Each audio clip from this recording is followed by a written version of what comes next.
You good anytime then? Yep. Great. The Planning Commission meeting for January 14th will now come to order at 6 p.m. I don't have a gavel, so I'll just knock on the table. Everyone please stand for the Pledge of Allegiance. I pledge allegiance to the flag of the United States of America and to the republic for which it stands, one nation, under God, indivisible, with liberty and justice for all. Thank you. All right. And just to introduce myself, I'm Mayor Amy McHenry, and I'm chairing your meeting tonight, which is kind of a special thing because you don't have a chair yet, which you will elect soon. All right, so roll call. Hold on, I had this up 1 second ago. Okay, Commissioner Shrivastava, and please correct me if I'm wrong. Was that okay? Yes. So here, Commissioner Ali, not here yet. Commissioner Uthu Vadivu. Yeah. Commissioner Chappell. I am here. Commissioner Rank. Present. Commissioner Erickson Brown. And Commissioner Taylor. Present. All right, we have a quorum. All right. So next step on your agenda is the approval of the agenda. So is there a motion approving tonight's Planning Commission meeting agenda? Commissioner Chappell moves to approve. Is there a second? I'll second. All right, it's been moved and seconded to approve the meeting agenda. So all those in favor say aye. Aye. Aye. Any opposed say nay. Motion passes. Next up, is there anything for the good of the order? So this, I see a couple things under here. Do you want me, I see Planning Commission introductions. Do you want to just, should we start going around? So I already introduced myself. I'm Amy McHenry, I'm the mayor. And then we'll just go around the room and introduce ourselves. Hello, I'm Sarah Taylor. Hi, my name is Abhijit Srivastava. Nice to meet you guys. I'm Mala Muthuvarivulu, and nice to meet all of you. I'm Jerry Erickson Brown. I feel like a veteran now. It's my third meeting. Third? I think so. Maybe fourth, but definitely not more than.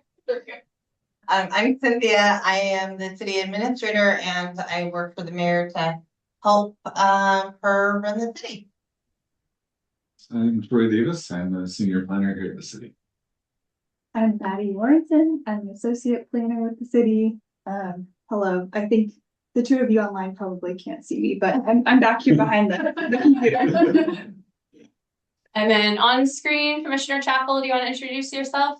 Hey, I am Commissioner Chappell. This is, I think, the beginning of my 6th year on Planning Commission. So I've been here a while. I remember when there's people on there that have been on there for 6 and 7 years. I think I'm the old guy now. And Commissioner Rank. Hey, it's Justin Rank. I'm down in Dallas for a conference, but you know, I live on Stella Street, so nice to meet y'all, neighbors. And then do we want to do the back row? Sure. I'm Lawrence Grandell. I'm the city engineer with Director of Public Works. Stephanie Sullivan, assistant city engineer, also in public works. I'm Joe Mataro, and I'm the city clerk. All right. Then I see warm-up activity. Was somebody going to lead that? That is me. Okay, We're good. gonna see an intern help me work on this. I've never launched this myself. See, someone else is sharing. I'm gonna replace current share. But while you're doing that, just really quick, usually the good of the order in a normal meeting when you all have like, you know, a bunch under your belt, I guess, would be that if they have concerns or things they've heard, that would be the time to bring it up. Is the good of the order? Yeah. Yeah. Yep. Or announcements or Yeah. Okay, so I'm going to start the presentation. So what folks are going to do here, and I'm gonna stop sharing because I think I need to launch it, otherwise everybody will look for the right answers. And this is supposed to be fun. Next week, I will bring, or next meeting, I will bring a certificate for the winner or something special. Okay, next slide. Okay. So if you could either pull out your phone and do the QR code or go to menti.com and type in this code. We have a activity that'll help you get to know Duvall and then just random questions about building. So hopefully this will be fun. Okay, so you all are on there. Now I think I move us along. Shirley, did you have a chance to scan the code on your phone? Oh, Wait, okay, wait, hang on. Let me Yeah, I lost let me it go too. back. Oh, okay, well, now we're done. Yeah, I'm excited. Okay, let me go We're doing back. a warm-up activity, so. Sorry, I'm late. Okay, fine. You're fine. Okay. Share.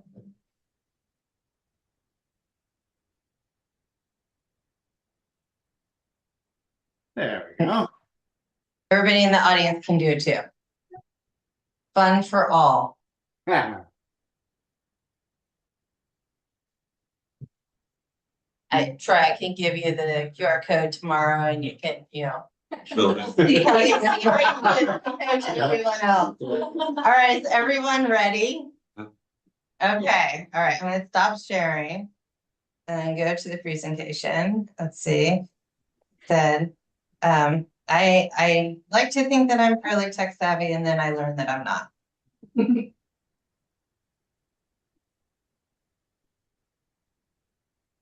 Okay. Did this come up? Yep, okay.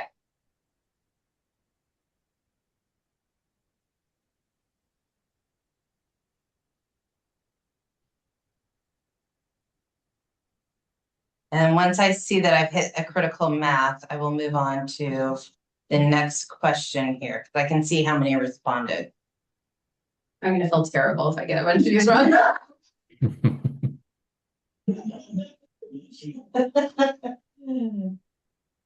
Okay. Are you trying to share? No, I'm not, Okay. because otherwise people would see the right answer. Oh. We've got 1, 2, 3, 4, 5, 6, 7, 8, 9, 10, 11, 12, 13. Okay, everybody answer, can move on, okay.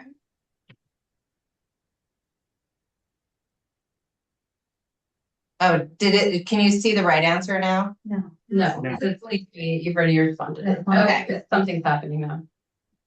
Now we enter our name. Okay.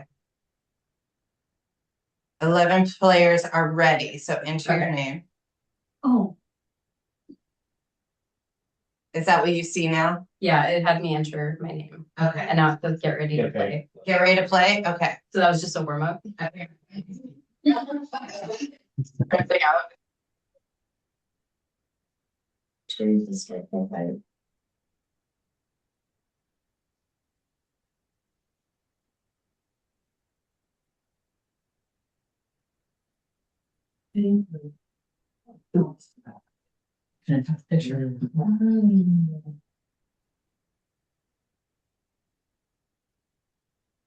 Fun with building. Okay, everyone has voted. Okay, next. From 1956.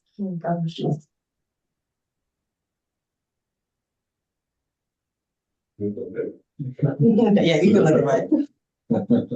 This actually looks like my cat.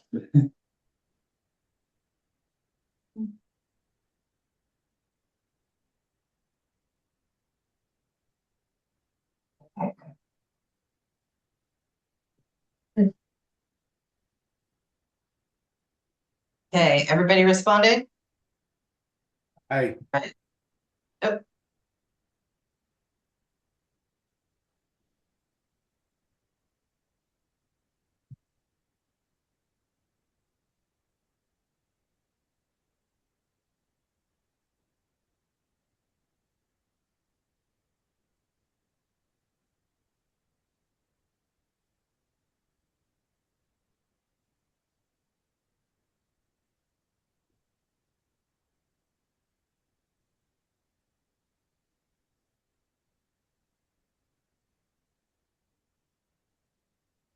Okay. I guess it shows me the answer, so I could tell you all. Because you're not seeing the answers, right? No. The answer was the Merdeka in Kuala Lumpur. I'll go back and tell you the answers to the other one. Oh, no, that was wrong. Oh. That was so many people. We'll come back to that.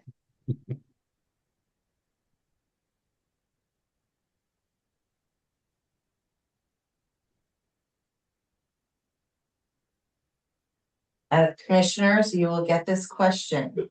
You will get applications with this question. Even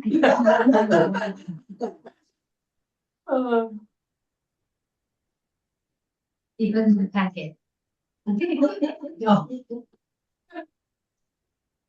Okay. Anybody actually know the answer to that? It's like Layla. Yay, which means I read. And it's not the speed, so, yeah. On the, wow.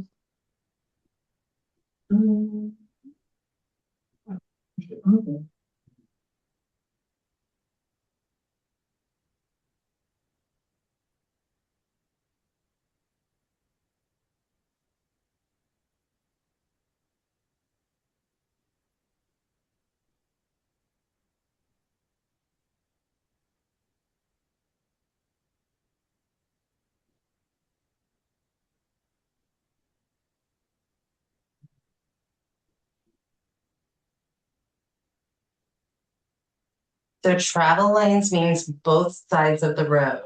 Yeah.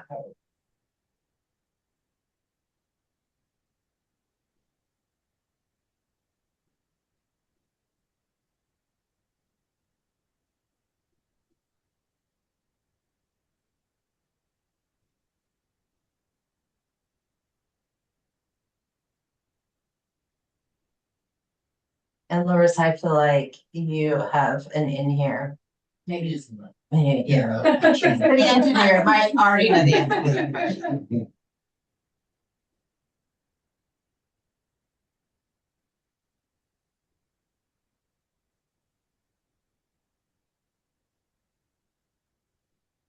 You approve of the questions that I chose? I have not seen that. Oh, you haven't seen them. Oh, I thought you were looking over my I shoulder. know.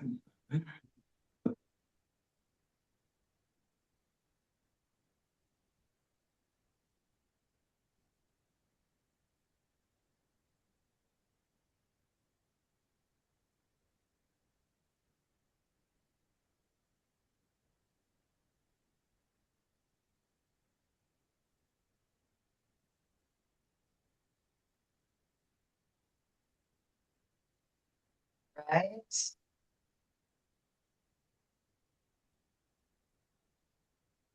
Oh, it's like organized into sets of questions. All right. So you had a lot of questions, so this isn't question 2. Okay, answer quickly to get more points. Oh. What it's doing. Oh.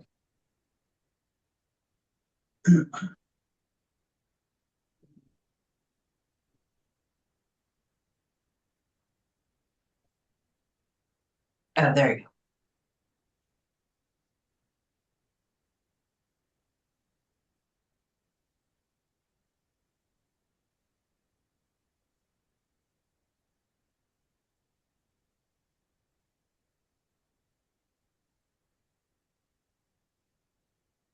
Mayor McHenry, do you know the answer to this one? I narrowed it down to 2, that I think. Actually, no, no, I didn't. Why is it according to their literature? Okay. I've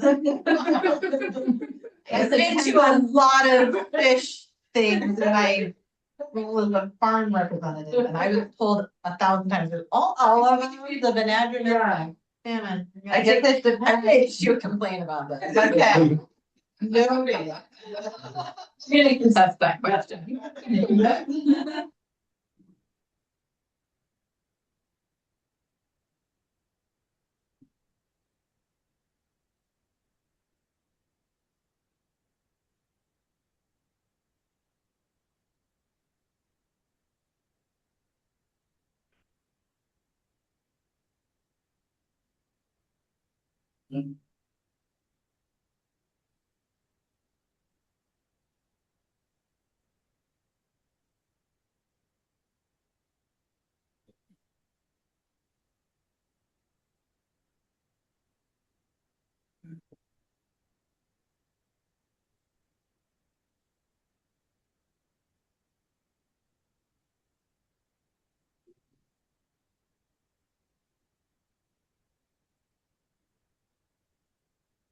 Okay, and that's it.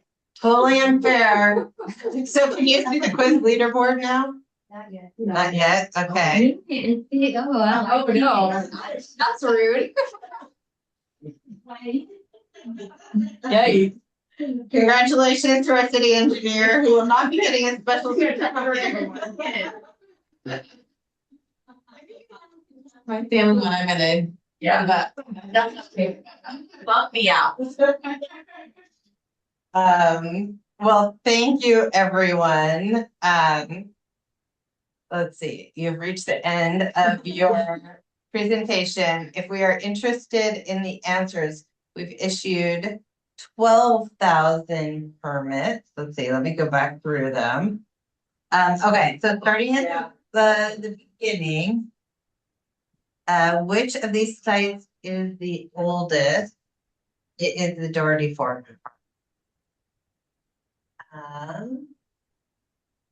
Let's see, the pyramids of Giza. We've issued 12,156 permits in that time. The Shanghai Grand Opera House was built most recently. Knotweed is the answer. While everybody hates Himalayan, or I'm sorry, Blackberry was the answer. Everybody hates Himalayan blackberry, but it is not on the Class A or Class B schedule. Their Merdeka building is what was the question? Tallest. Oh. We have 76 miles of travel lanes here in Duvall. The park shows and open space is the optional element. So the answer, according to some of the literature, but I see the literature, is the sockeye salmon. They do spawn in lakes, not in the main of the river or the tributaries, but they need to get here. They get there by kind of river. I did not see this comment. Did you guys answer the what is not a current zoning type in Duvall? Did that pop up? Mine was doing kind of weird things and jumping backwards Okay. sometimes. Well, the question was, what is not a current zoning type in Duvall? R20, R4.5, R10, R6, or R12? And the answer is R10. Locate City Hall. It's right down the street, the little blue building. And Larissa's a winner and it doesn't count. But Yeah, those results are actually pretty weird. I got more, I didn't do great, but I got a lot more right than zero. Yeah. I said I got zero. I'm like, no. well, thank you, everyone. That was just a way to kind of warm us up and get to know each other, laugh a little bit before we get into the meeting. That was fun and slightly depressing, but yeah, no. Okay, next up we have city department introduction. Yeah. So we've invited some guests to our meeting to just help new commissioners, new faces to the city, learn a little bit about different city departments and how they will interrelate with the planning commission. So as I mentioned, I'll go first. I'm Cynthia, I'm the city administrator. The departments flow up to me and then I report to Amy McHenry, Mayor McHenry. I will come to some of the planning commission meetings normally, but not all of them. Eventually, we will have a new director. We're in the middle of recruitment right now for our community and economic development director. And so once that person is on board, comfortable with helping Troy Maddie chair the planning commission, I will step out. All of the joint meetings between planning commission and council I attend, and then I attend some when I think I need to be there. But for the most part, the community development director will be your leadership representative usually at this meeting. And then I'll turn it over to Larissa. So good evening, nice to meet you and welcome to the Planning Commission. So I'm city engineer, Larissa Randall, and Stephanie, assistant city engineer from Public Works. I work for the Public Works director, he's not here tonight, that's okay. But what we do in Public Works broadly is we provide utility services, so sewer, water, storm. We also overlook contracts for waste management, so trash, We also manage parks, so all parks, trails, open spaces. And then we manage the right of way, so all of the roads and streets and sidewalks and overlays and transportation impacts and all those types of things. And then also capital facilities. So all of our buildings and stuff like that, Public Works and then the Public Works crew is responsible for maintaining. We also do land development, mostly clearing and grading. And then the installation of utilities, so we overlook that, the review and approval process for construction drawings and engineering standards. Did you say transportation? Yes, transportation. And then we also help support our planning department, community development with technical. It's mostly technical support, so we also do a lot of work in, I don't know if anyone is familiar with GIS, but it's the global spatial software for all intents and purposes. And so we do a lot of technical support for the planning department. Building permit review, we help with site plan review as it relates to grading and utilities. And we also have long range plans for all of our utilities that look at horizon years for how we're going to build infrastructure and support growth in the city. So we usually manage those plan updates, and that is when we will spend a lot of time with you all is long range planning, because part of your role as planning commissioners is to provide feedback and recommendation for approval to the city council. So most. And I'm always here if anyone ever has questions. I like to be available. Do you want to add anything to me? Nothing to add. No? Well, good evening, everyone. As I mentioned, I'm John Otero. I'm the city clerk. I am direct support to the mayor as well as the city council. We do a whole bunch of stuff. But when it pertains to planning commission, I'm here for support with any parliamentary inquiries, questions of parliamentary procedure. We also handle public records requests, which are so much fun. So as a reminder, your emails and any documents that you produce are subject to public record requests. So everything you email back and forth is a public record. Keep that in mind when you write emails, please. We also, what else do we do? I'm sorry. We do that too. Thank you. We do contract management. But also we're here as a resource. So we are the smallest department in the city. It's me, Kelsey McDonald, who's our deputy city clerk, and Jonathan Steinbach, who is admin assistant. And I sent most of you an email for a training that we're going to have on parliamentary procedure with a company called Jurassic Parliament.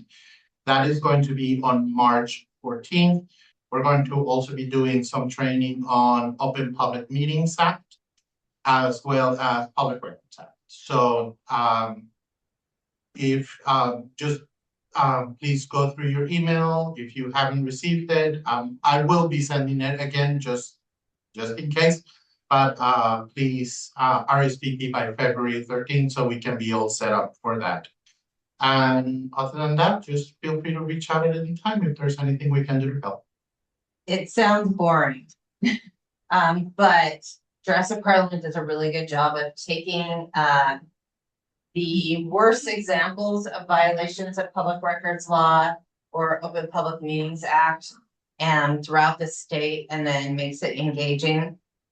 You'd be surprised what happens in some of those violations. So while the topic seems mundane to municipal, government, and the trainers are very engaging, and they really encourage you to attend. It's a good introduction to life in the city, working as an appointed or an elected official in the city. With all the departments, then. Yes. So yeah,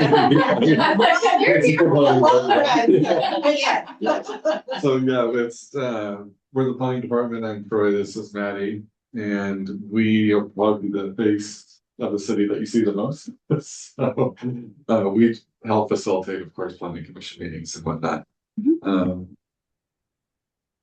I guess to kind of tell you a little bit about what we do is we deal with land use entitlement. So new development in the city goes through 3 major steps: it's land use entitlement, then their engineering permits, like Larissa was talking about, and then building permit.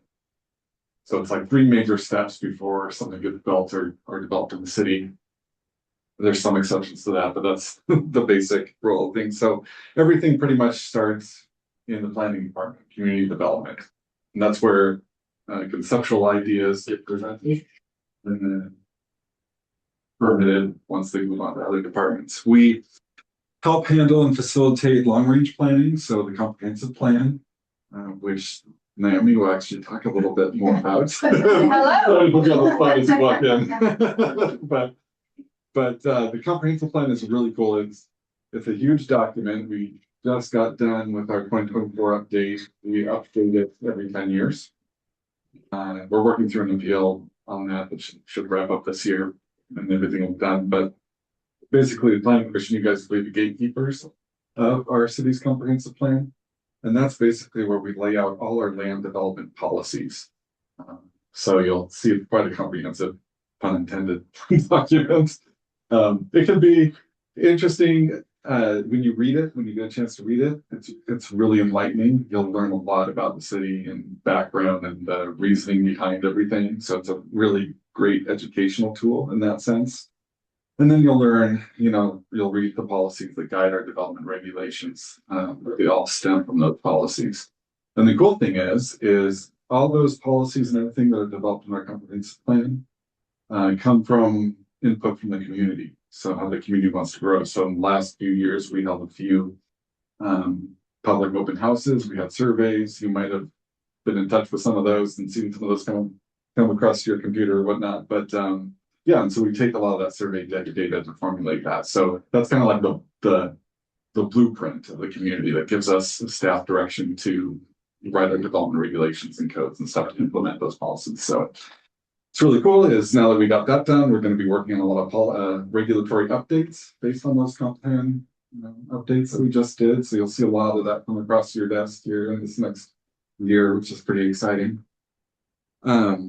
Long range planning, and then so we handle again just all the day-to-day initial land development questions from the development community, from individual homeowners that might be wanting to build like an accessory dwelling unit in their backyard, or doing something with their property. They usually come to us to hit that first, and then hog all the air here. So add something that you'd like to. Yeah, I don't have a whole lot to add.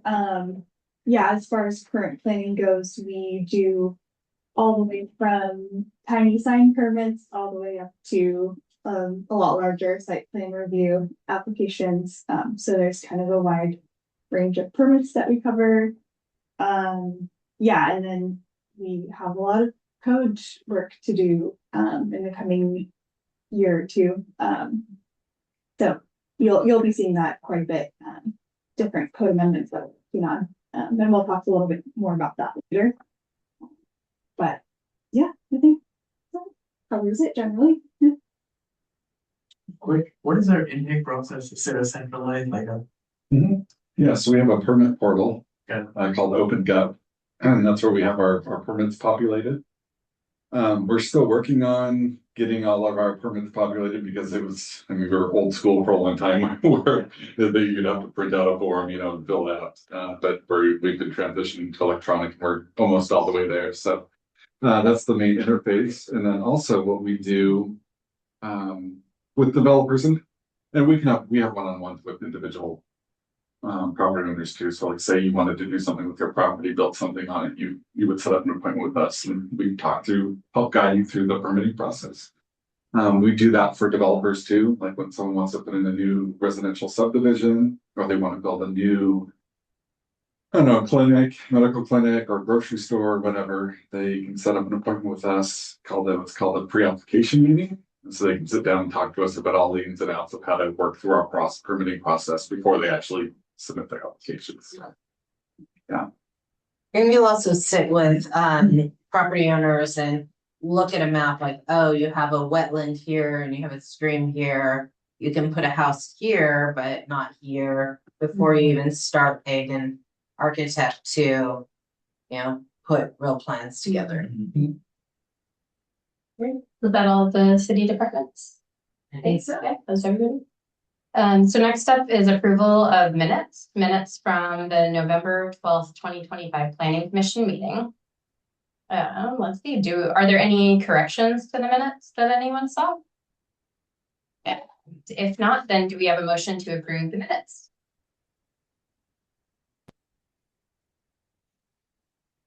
Anybody? Yes, Do you move to approve them? I move to approve them.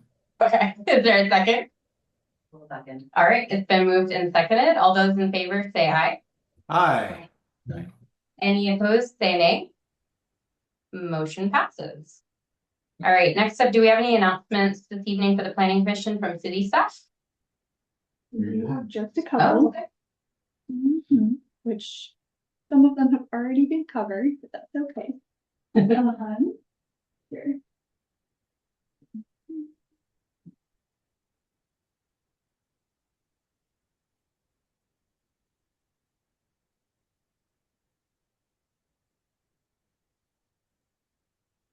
Right, there we go. We were just gonna cover a couple of kind of the major projects and code amendments we're working on. This is just gonna be very high level, but this is generally something that we do in our announcements. We just kind of give you a rundown of what's kind of on our plate with what we're seeing come through. So here.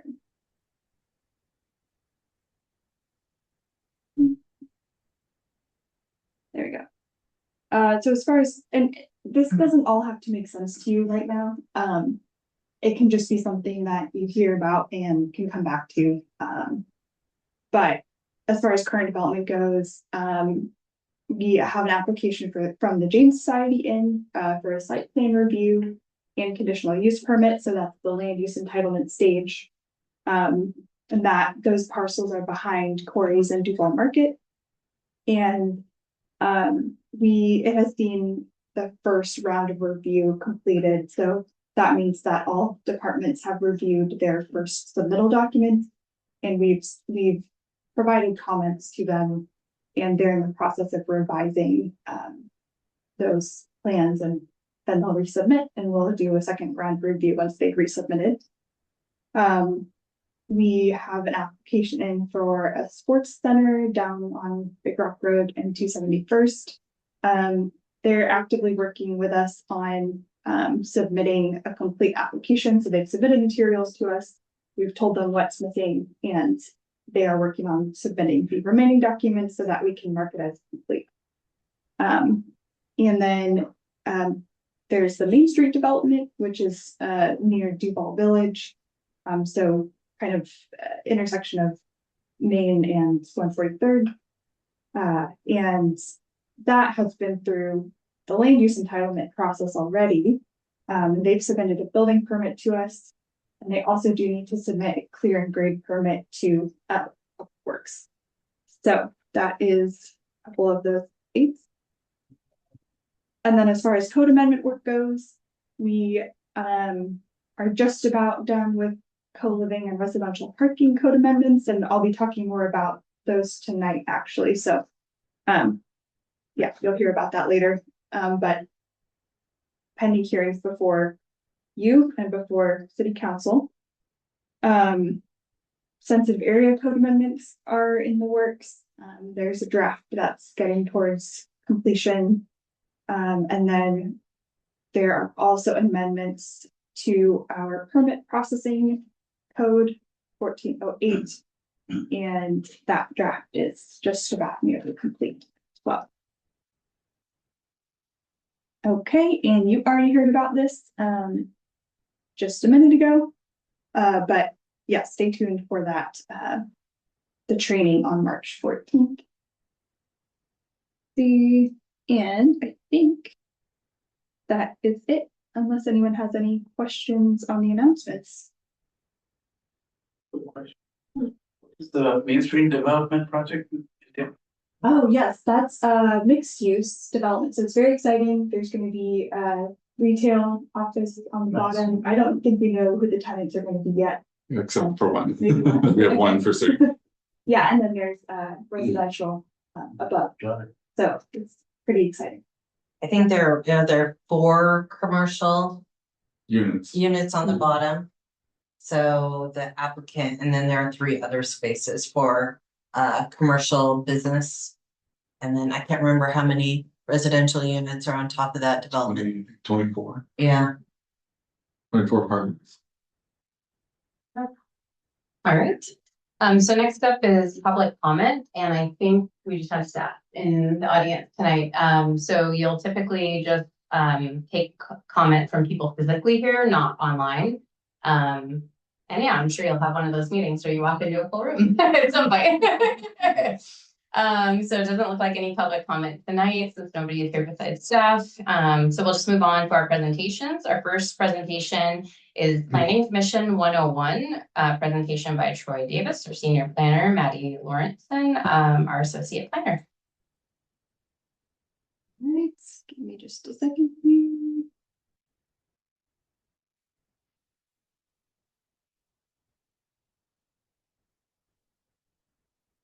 All right.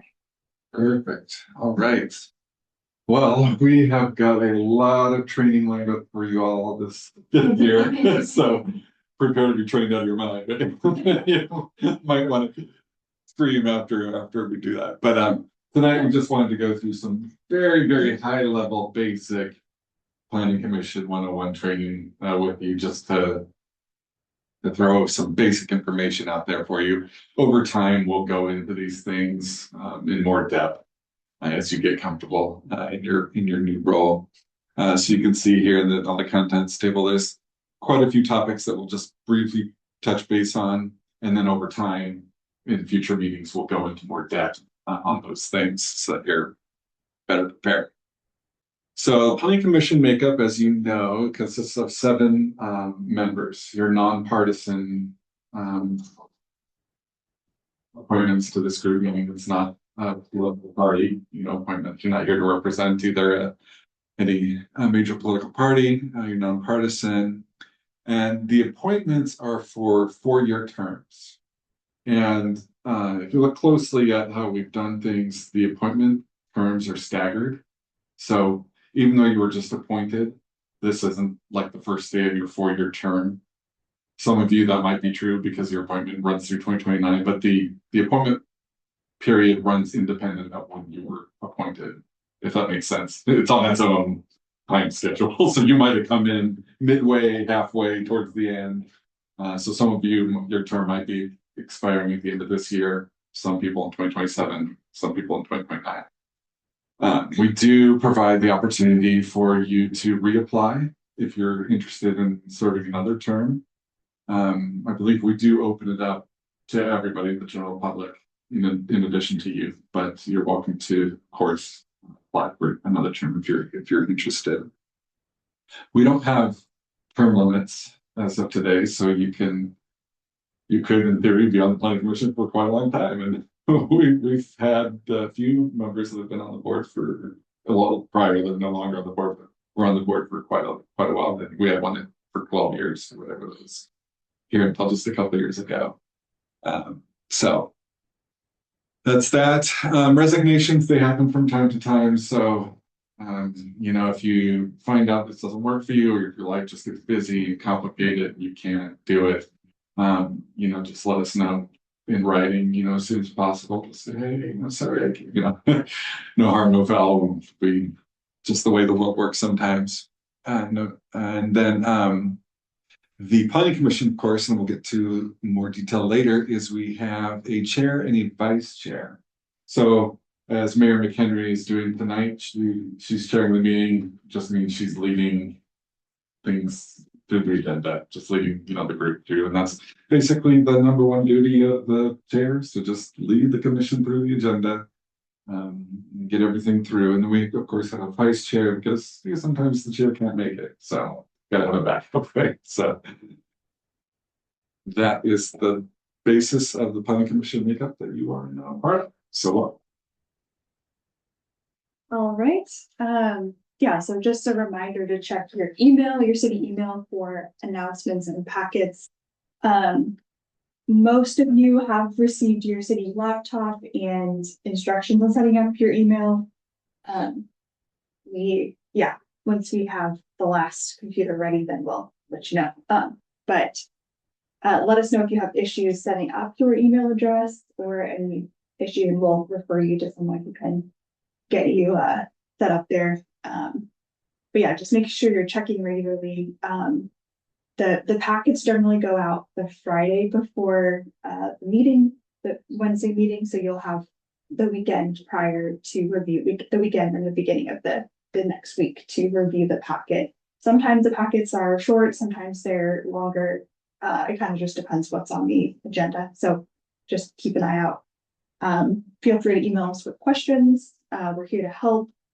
Just keep in mind, email us directly. You never want to include the whole planning commission because that is a quorum and then technically is a meeting under the Open Public Meetings Act. So yeah, keep that in mind. Be respectful, of course. Obviously there'll be disagreements and people will have different opinions, and that's totally okay, but just make sure your communication is respectful. Let's see. At times you will receive notices to your email. That could be notices of application, SEPA threshold determinations, and notices of decision. When you receive those, you don't need to do anything with them, but we do send those to planning commission and to city council. And a notice of application is something that we send out once we have a complete land use entitlement application. So that's a good thing to look at to see kind of what's coming down the pipeline. SEPA is the State Environmental Protection Act, or State Environmental Policy Act. And yeah, that's a state requirement. And that kind of helps us determine if there are environmental impacts based on the scope of the project. And then notices of decision are the decision that comes out of that land use entitlement review. And yeah, so you don't need to do anything. You don't need to email us back and say you received it or anything. You can just take a look at it. Let's see. And we already talked about reply all, just don't reply all, reply to us. And when you're on social media, also keep in mind that you're a planning commissioner and just be respectful and kind of careful in what you put out there. And the city has a social media policy that covers our city council members and our commissioners. So if you go on the website, I think it's under the city administrator page. I can tell you exactly where it is, but it might be worthwhile to just take a look at that social media policy to kind of learn what, as a city representative, how you can interact with social media as a representative of the city, or alternatively, when you interact and say, this is not the viewpoint of the city, this is not the viewpoint of the planning commission. So just something to keep in mind.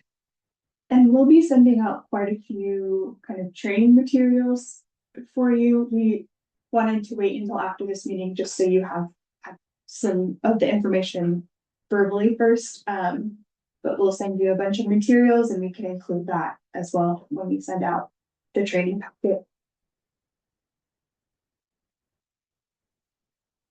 Perfect. So yes, we have the role of the planning commissioner. So that's kind of like, well, what's my role? What do I do as a planning commissioner? So the planning commission acts as an advisory board to the city council. That's the basis for that. You'll be making recommendations on proposed policy changes to the city council. You'll be making recommendations to the city council on proposed code amendments. And like Maddie mentioned, we've got a lot coming your way this year. So you'll be making a lot of recommendations on that front. And then you also make recommendations to the planning director on certain sign permit applications. So typically large commercial signs, that get constructed with new developments have to get planning commission recommendation from. So you'll see presentations on that. Murals. You get to approve murals that private businesses apply for. So the mural on Red Pepper Pizza, if you've come by the map of Duvall, that came to the planning commission. Yep, and then you'll also make recommendations to the city's hearing examiner on design review for projects that require design review. And that's basically when we bring a project to you for design review, you're reviewing it for architectural conformance with our city's design guidelines, soon to be city standards. So from that point, you'll make a recommendation to the hearing examiner. So those are the primary roles and responsibilities. Again, as planning commissioners, you help feel the pulse of the community. So any kind of involvement you have in other community affairs, whether it's church or some kind of civic club or anything else, is great, to kind of be the eyes and ears for the community and what they are expressing in terms of how things are going. So that works in well. And I think that's pretty much it. The city council, depending on what the planning commission is these fancy, letters, and numbers that you see on the board. These are the regulatory references. So DMC, Duvall Municipal Code, and sorry, we have the letters instead of spelling things out for you, but DMC, Duvall Municipal Code, section 2.15030, that is the city's legal procedure that establishes the supervisory board. So if anyone wants to know where does the authority come from, it's that. And then the overall arching authority that allows the city to establish a planning commission is found in the revised Code of Washington. So the state grants cities the authority to create planning commission boards, and if the city wants to utilize that, they then have the authority to create what this is right here. Okay, by now, hopefully you all are aware that the planning commissions are scheduled for every second and fourth Wednesday of the month. If we don't have anything on the agenda, we will notify you ahead of time that the meeting's canceled. That does happen sometimes. It probably won't happen too often with the amount of work that we'll be bringing, but it happens. If you've set up your city emails, you will have seen the calendar invites come through. So again, if you need help setting those up, let us know. Let's see. And the meetings are open to the public, as you've kind of seen from the agenda. We do take public comments. And then during design review and public hearings, there are specific opportunities for the public to comment on the specific proposal that is before you. And there's a specific kind of order and script that we use for the hearings that you'll become familiar with. And of course, attendance can be remote or in person. So it's, up to you how you choose to attend. Of course, we always prefer to see you in person, but we understand that that's not always feasible. So, and meetings are always recorded and posted for public viewing. So keep that in mind as well. Generally, we do have some joint workshops with City Council. We try and do a bubble tour once a year and highlight some of the projects that kind of are in the process of being constructed. And we do try and have a holiday get together. We didn't do one this past year, so it doesn't always happen, but that's a possibility as well. All right, planning commission bylaws, the most exciting thing. So, in addition to the regulatory requirements, We also had the planning commission also has a set of what are bylaws, and the bylaws help govern the meetings and how they're run and how to procedural matters essentially. The cool thing is the planning commission got their bylaws updated this past year. They were initially adopted in 2008, and so the language was just out of date, and so it was good work on the planning commission to get those bylaws updated. And the good news is the planning commission can update them as needed. Annual amendments, there's no regulatory limitation on how often they can be updated, but they can be updated as needed if we find something that doesn't work or there's something you guys want to change. So we have 9 different articles in our planning commission bylaws, and again, we'll send these all to you, so we'll provide you a link. And they actually were in your packet for this week. So we did. Oh, perfect. Okay, great. We read through it all. Yeah. Awesome. Yeah. Awesome sauce. Yeah. So it's just a little document here, but it just addresses all the procedural steps for orchestrating meetings. So. All right. Yeah, so Robert's rules are used to govern meetings like these. They help kind of keep everyone on track and let everyone's voice be heard and kind of maintain order. We will provide you with more information on Robert's rules, and of course there's the training in March that would be really helpful. So it's okay if you don't do everything perfectly right away, but we will be sending out materials to you so that you can review and familiarize yourself with motions and how to conduct this meeting. And it'll be especially important for the chair to understand the ins and outs of Robert's rule. Cool. So one of the first things that we'll have you do when we send out your comment training packet is there's 2 different kind of certifications that you need. One is the OPMA, which is Open Public Meetings Act training. And so this comes from the state, and it helps guide you on things to be aware of as a member of a public body, having public meetings. So it's really important to get these trainings done sooner than later. And the packet we send you will have links. So it's all done on the web, which is great at your own time and your own pace. At the end, there's this little certificate that you can print out and sign. And so we ask you to print out and sign it. You can scan a copy or you can hand deliver it. We just need it for our files. So when state comes and audits us, we can show, hey, we're all this up on this. And then the second is called the short course on local planning. This is really good. It gets around the regulatory environment of planning in Washington State. So it's a great learning tool to begin your career as a planner. But yeah, so these are the 2 key trainings that we'll have you guys do. We'll send you first links and everything to do that. The good news is the short course on local planning used to be only in person. And so you'd have to wait for it to happen, and then you'd have to drive, several cities away in the evening and sit and listen to it. Now you can do it online at your own pace, which is great.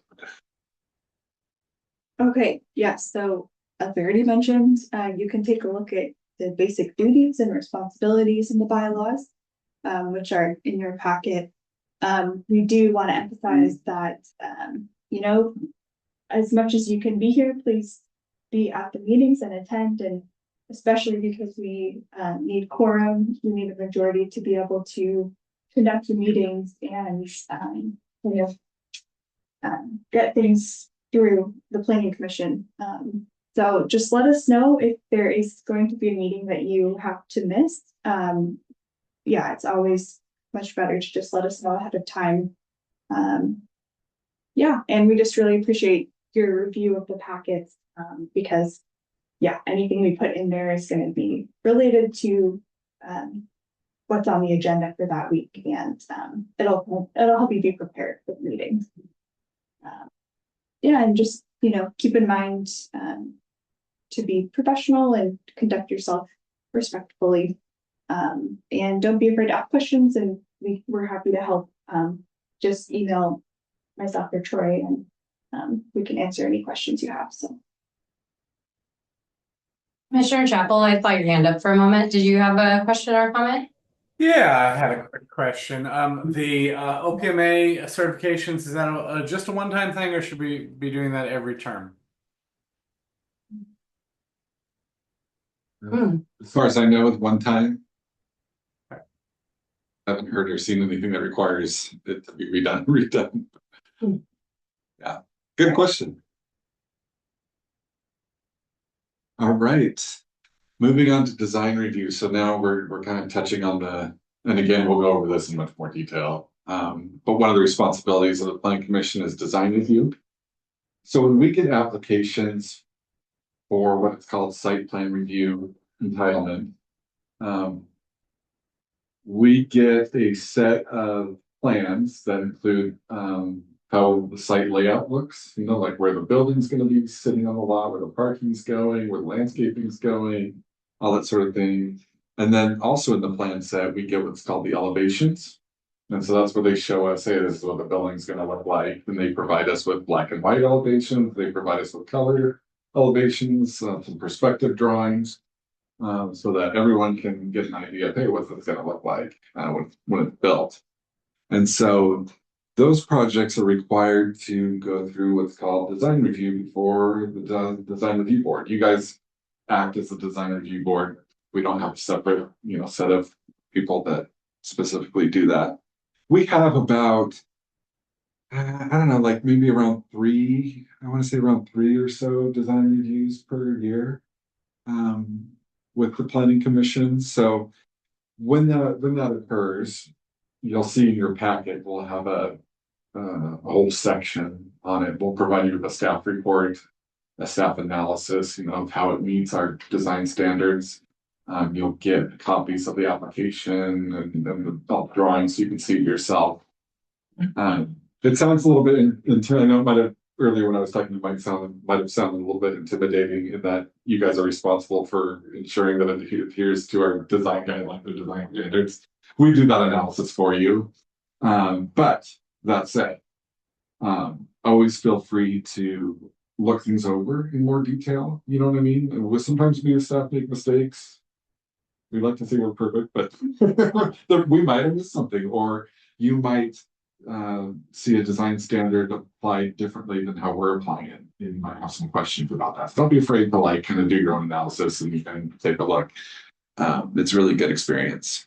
But essentially, we provide you with the analysis and all the information you need ahead of the meeting. It's in your agenda packet.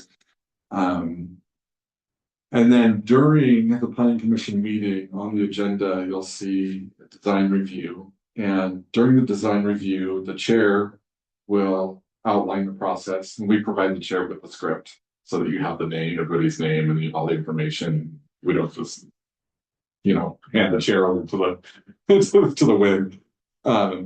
We help you guide you through that process. So chair conducts the design review, and it's basically the applicant who is doing most of the presenting. So the applicant is the burden and the responsibilities on them to present their project. So they'll attend either in person or remote, and they'll go through their project and describe in detail kind of what everything entails.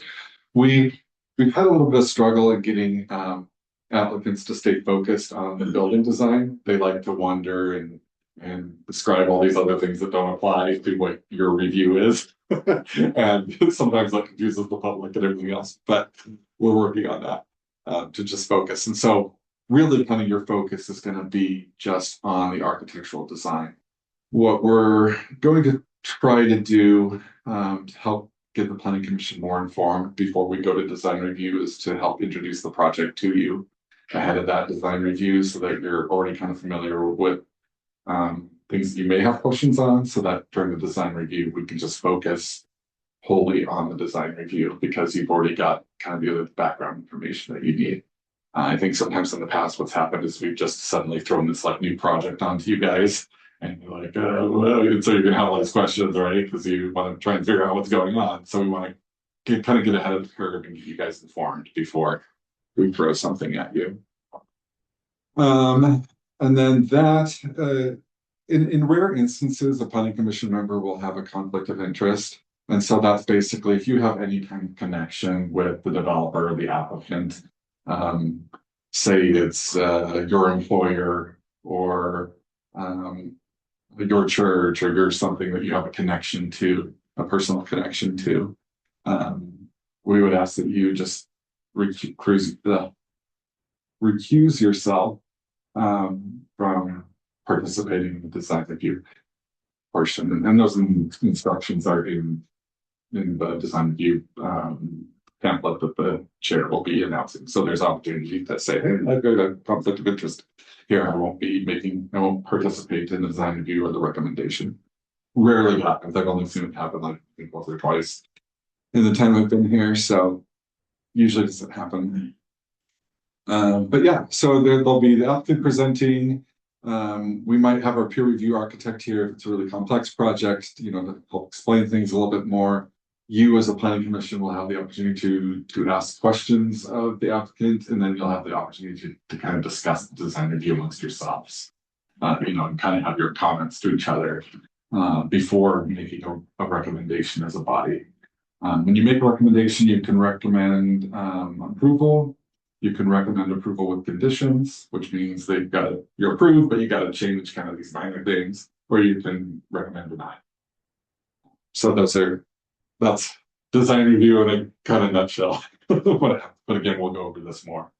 Question. So what happens in a condition where we need some expertise that we don't have? For example, just verify the technical architecture of a proposal. Yeah, so we have our city's peer review architect. In complex design reviews, we'll invite him to come and help. But in all of your packets, we'll include their analysis. So they provide us with analysis too, because architectural review is a little bit beyond our expertise as well. So we have a consultant who is our peer review architect that helps us do that. So typically, before we get it to you guys, we've reviewed the project quite a bit and gone back and forth with the applicant quite a bit to square things up before bringing it to you. Some cities will just kind of bring it to you early in the review process when things are still really, nebulous. But here in Duvall, we really like to, before we bring it to you, we really like things to be pretty solid. But yeah, we do have those resources on hand.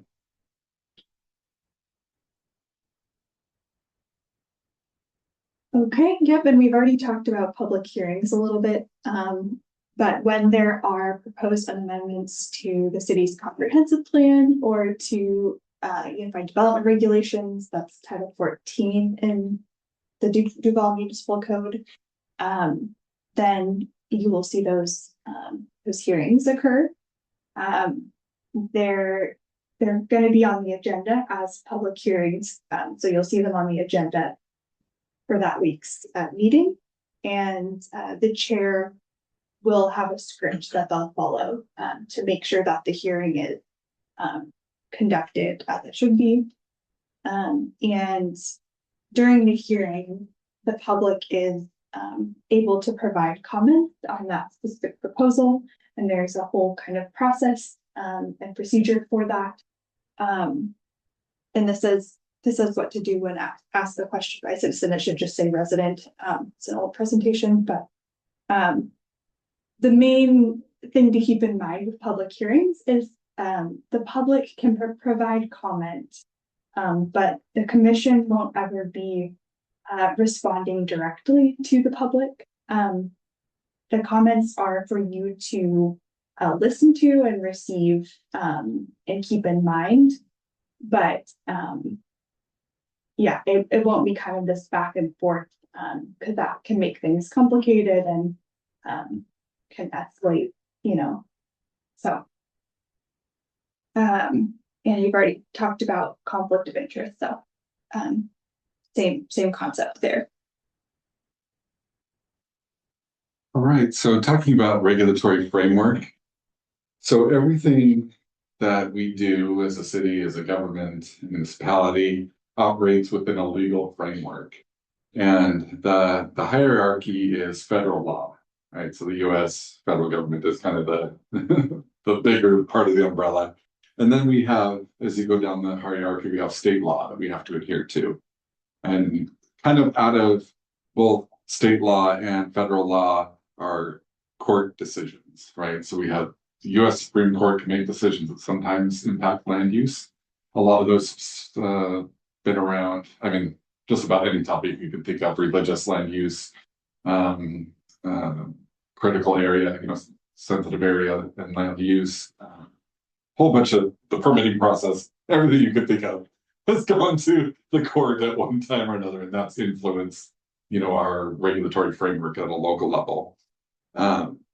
Here, by the time, so you can see municipal codes kind of at the bottom of the pile here. So our city municipal code has to basically comply with all these other hierarchy regulatory framework. So sometimes when the public wants things done a certain way, or they ask, why can't we do this? Or why don't we, we have to explain, well, we're bound by these higher laws that kind of box us in a little bit. And so that, in a nutshell, is just kind of how the regulatory framework works around what we do, and the municipal code that we have, and when we bring things before you guys for review.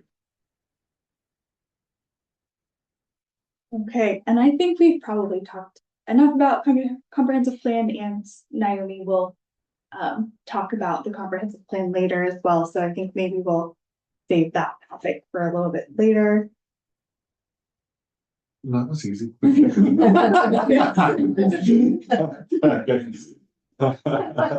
it, I'm coming up for this one. Unified development regulations. So Duvall Municipal Code is broken up into a number of titles. I think there's 11, if I remember correctly, titles, which won't make sense when I say that the Unified Development Regulations are Title 14. Some titles have been repealed, some exist, but the numbering system is off. But anyway, the Unified Development Regulations consist of our development code. So when someone's coming in to build a new neighborhood, a new hospital, a new grocery store, they have to turn to our Unified Development Regulations to figure out all the parameters that are governing how they can develop their property. So that's what Title 14 does. In Chapter 1450 is where our design guidelines live. So those are what you're going to want to be familiar with. The exciting news is we're going to be updating our design guidelines this year to design standards. So this will be a great opportunity to be involved in something that heavily influences the design of the built environment. So if you're passionate about how the built environment of Duvall looks, this is the year. This is the year. It's our design guidelines that have the greatest influence, or one of the greatest influences on the built environment and how it looks. So it's really exciting. It's a fun thing to be a part of, but that is coming down the pipeline. Okay, yeah, and you can see it on the photo on the right. That's the Title 14 is the Unified Development Regulation. And then under that title, there are going to be specific chapters. And under those chapters, there are specific sections. And that's how it's laid out. So if you ever want to take a look at the municipal code, and especially the Unified Development Regulations, definitely take a look and kind of, just be curious and, You'll available on, sorry. Yeah. It's all available online. So if you Google Duvall Municipal Code, you can find it. Exactly. Yeah. And you'll become familiar with quite a few sections as we go into them with a little bit greater detail as we work on updating.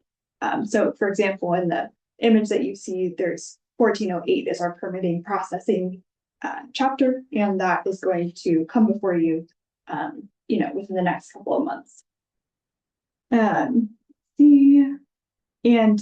Duvall's a code city. So most Washington cities are classified as code cities under the optional municipal code, which is 35A in RCW. And that kind of gives us broader, kind of, it's called home rule, but, ability to regulate ourselves, although we're still, obviously need to adhere to the state and federal guidelines, and laws. So I think that basically covers it. Yeah, like I said, you'll become a lot more familiar with the Title 14 as the year goes on. So yeah. Any questions on that introduction? No, it's a lot of information, Yeah. but I think it'll. The Duvall city code is 14, that's why we have the standard 14, that DMC 14. So the Duvall municipal code is very broad and covers quite a few pieces of regulation. But Title 14 is the one that you'll want to be familiar with as planning commissioners. And that's the one that we in the planning department spend the most time with. Yeah, it has to do with zoning and land use, and so that's why that's something that want to be familiar with. Yeah, different titles address different subjects, so we have different title that addresses building code, a different title that addresses, public works and engineering standards, different code that our city police operate off of. You'll see all the different topics, but Title 14 Unified Development Regulations is where we live. Earlier, you also mentioned that we will see 3 to 4 design application. Is that after city's approval, when we have the architect contract, everything is, and 3 to 4 that we will see, or are there any that are already falling off before us? You know what I'm saying? Oh, are we in the middle of a project? I'm saying that you get all the project requests, you make the decision, you do the assessments, and then Yeah, is that right? correct. Yeah. So before we bring it to you for design review, we'll have already gone through several reiterations just between us and the applicant, to help get them to a point where they're pretty close, if not all the way in compliance. Some cities, bring it forward early in the process. We like to bring it in to you guys later in the process when things are a little bit more gelled, just because it makes it easier for you to not have to navigate a whole bunch of stuff or wade through a whole bunch of stuff. And then it gives you guys kind of the time to fine tune things if there needs to be any fine tuning, instead of down in the weeds, where you've got to make a lot of deep evaluations. And the ultimate goal of the design review meeting is to recommend it to the hearing examiner, in most cases. So because that's the case, we want to be providing you with enough information so that you can make that recommendation. And it doesn't always have to happen. It generally does happen during that one design review meeting, but in some cases, if you want more information, then you may not recommend at the same meeting, but ideally we'll have provided you with all the information, so you can take a look at it, review it, hear the applicant's presentation, and then at the same meeting, make a recommendation of approval or denial. And it's gotten more critical because state law has just recently changed to where we can only have one design review meeting with you guys per applicant. So in the past, there was no limit. So you could have a design review with an applicant. They could bring their project before you, discuss it. They could go back and make changes, and then we could bring it back to you again in the second meeting and discuss it more. And we can't do that anymore. And so if we brought a project to you early on in the early stages, that would be your one shot. And so that'd be kind of, intimidating, if you can't have more meetings to discuss further changes, right? So that's why we'd like to do it on the side and then bring it to you when it's fully refined, so that we can make that one meeting really count. With you guys. Any rejected proposal rejected before it gets to us? Just within. No, we work with applicants to make the project feasible. The only case where it would be a denial or whatnot is if the applicant was unwilling to cooperate with the city and come into compliance, then we're at a stalemate, But Does that more often than not, like, not even for Duvall, but in general, look like somebody is trying to build something that they just don't have? They're unaware of the sort of zoning restrictions, like they're just wrong when they. no, they know, and because even basically, let's just say I'm Joe Blow and I own 5 acres, and I'm interested in developing it. What I'm going to do is I'm going to hire consultants. Yeah. Because I just don't have the expertise to navigate the permitting system. So I create a team. I hire a team, and they walk through the process. And consultants, they are very familiar with government processes and permitting, and so they know how to do it and how to roll through the process. So, Although I will say sometimes they are less familiar than we would expect them to be. And then, and so there's different levels of hand holding to get them to a place where they are compliant with the regulations. Yeah, at what point, like in their process, do we know that this is code perfect, let's say, like they don't have anything in the proposal which is. that's when we get to hearing. So in the entitlement land use and entitlement process in our planning world, a project doesn't have to be 100% compliant or 100% perfect by the time we issue land use approval. It just needs to be, I would say, it needs to be gelled at probably at least 80 to 90%.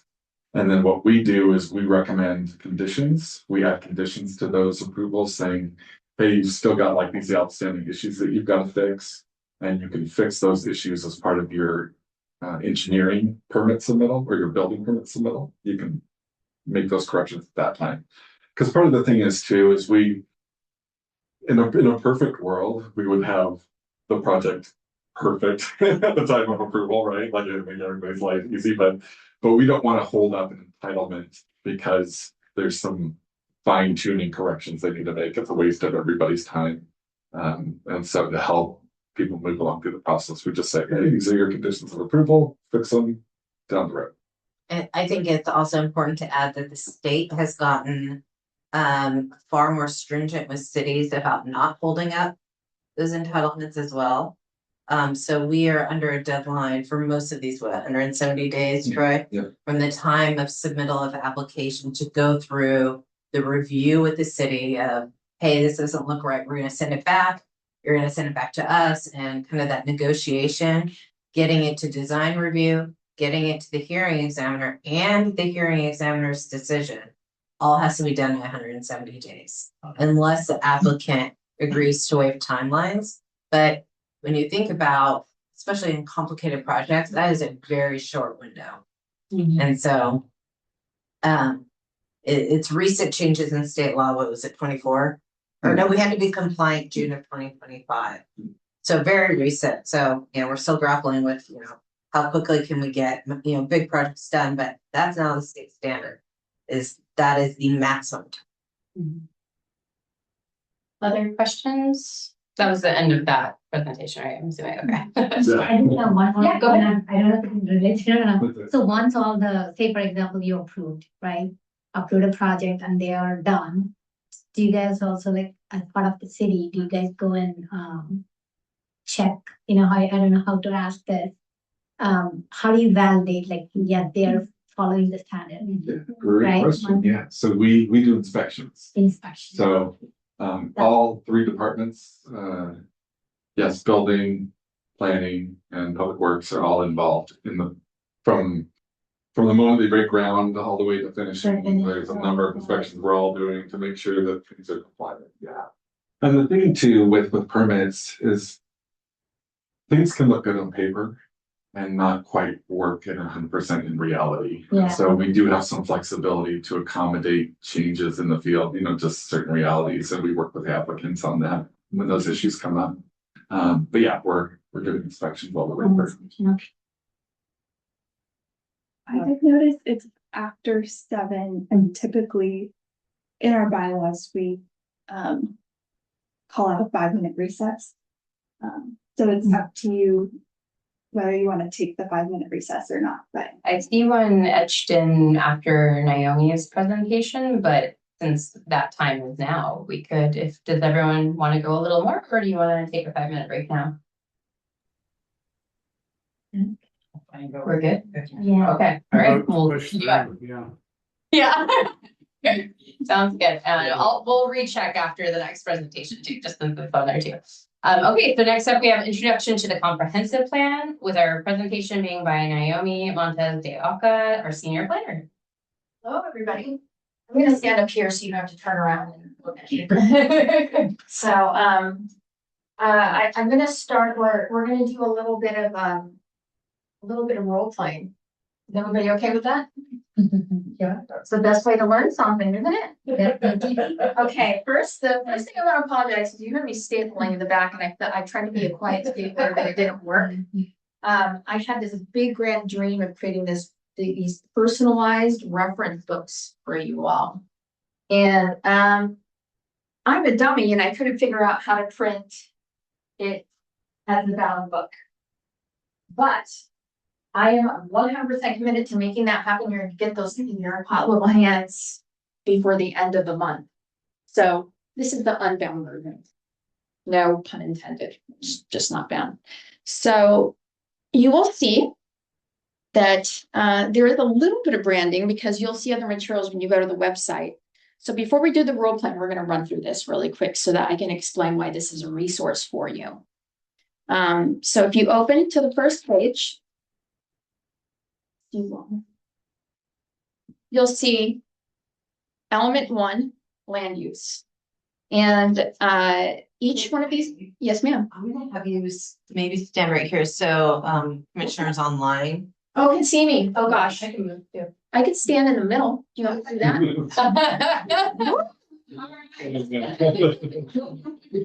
I could sit down and they could tell me everything that they want to swivel. Sure. Am I blocking anything? Is this good? I think that's fine. All right. So, this is element 1, land use. Now you're thinking element, what's that? It's a chapter. It's a planner term for a chapter of basically a gigantic book. An element. It's the concept. So what you'll see, this is the pattern and the example of the book that you're going to get, except it'll be folded, is that there's a couple of 3 or 4 bullet points to the left side that explain what that element, what is it about? What is land use about? Now, on the right, you will see there's a couple of QR codes. So we just finished updating the comprehensive plan. It took 2 years to do. It's called a periodic update. So there's 2 kinds of updates because you're going to get this language. The first kind of update, the big one, is periodic, which means it happens every 10 years. And so we just finished doing that. And that's where you update the entire document, usually updating other comprehensive plans too. So you also, there's a lot of planning terminology. You have the comprehensive plan, and then you have other comprehensive plans that fall under the same law for the state. Now, as you look through, you'll see a QR code. The QR code is going to take you to a web page of the city. The web page explains this specific topic, so it explains that big chapter in the comprehensive plan. And then and you know, it's not perfect, but we tried to create a podcast. It's just me like doing a lot of this stuff, and I'm not a podcaster. So I love exploring technology, especially for small cities that don't have a lot of staff. So of course we used AI and we tried to do like an AI podcast, but it wasn't lazy use of AI. It wasn't like we just threw the material in there and then they gave us a podcast. Like we designed it. So if you go, there is a sort of a test run of a podcast. And the reason that we did that is that the comprehensive plan has multiple elements. It's really long. I can't imagine anybody would get home tonight, do a load of laundry and read like the first chapter. Like it'll take you time to get through it. But also for me, when I'm learning, I also like to listen to podcasts that are instructional for things I want to learn. So we created the podcast for people that want to learn something pretty quickly, but also need to make dinner, need to do laundry. So they want to listen to it. So that's why that's there. So if you're like, I don't have time, or if you're sitting in traffic, you can listen to it and then go from there. Now, of course, it's not perfect. It's like the first round of AI, turning things from paper into spoken word. If you go to the next page, it's housing. So we talk about land use, how the land is used in the city. Then we talk about housing, what kind of houses, what type of residence can be built in the city. Then you move on to parks. And that's parks, trails, and open space. That's all the green, the fun stuff, the well-being, and there's public outreach for that. So I'm going very quickly over the different elements right now. And then we have economic development. That doesn't necessarily have anything to do with land use. The state doesn't require us necessarily to update that all the time, but it's very important to every city. So it's, how do you promote people being able to have a business here, have an income here, pay their employees well, be a part of the community? And then, Amy McHenry has seen me do so many. Mayor McHenry, I'm so sorry. Oh, no, but you can call me whatever. Thank you, Jim. Yeah. So we have transportation, which is huge. We talk about how we get around, all the different ways to get around. Not all the streets belong to Duvall here. So we're subject to certain things that aren't so great, but we can't do anything about it directly. And then capital facilities, which is a fancy term for all the big things that make the city even function. If any capital facility experience some type of disaster and stop working, you would definitely know about it, because it's like water, electricity, sewer, the schools. If one of those facilities shuts down, the city will know. And usually those things are the really big things that keep things running. And the last one, but not the least, is the environment. And of course, that is what it sounds like. That's going to go through a couple of changes, since we have state laws that talk about climate resiliency, which is how do you keep your house, which you saw in the last flood, some houses like slid into the river. Like, how do you make your house so it doesn't slide into the river? That type of climate resiliency too, and you address those things. So we are going to do a quick little role play. I'm going to do something really innocuous, okay? So everybody here lives in Duvall. We are going to, I want to illustrate what it takes to write the comprehensive plan, or any of these supplemental, these are all plans as well. So even as a planner, before I started doing stuff like this, I thought, this is easy. You just look at the state law and you write each chapter, and then you send it to the state, you do public outreach, you write something that people want, right? It's not that bad, it's fun. I learned a lot, and I've made mistakes. And I learned that there's a lot of people involved in writing this document that pertains to this city. So I'm going to designate everybody a role. I will be the state of Washington. You can hate as much as you know. And let's see. You guys, all three of you will be, you know what? You'll be the residents of Duvall. Oh. Yeah. You'll give public feedback. Role reversal.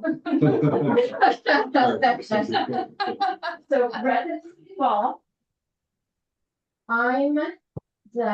Washington State, I'm the legislative body, so I'm the one like writing the rules, because you know, the bill was introduced and a particular group said this needs to happen, we need more housing, or we need to cut the trees, or whatever. So I'll represent the body that says, here you go, state agency, make sure that everybody in the state of Washington is doing this.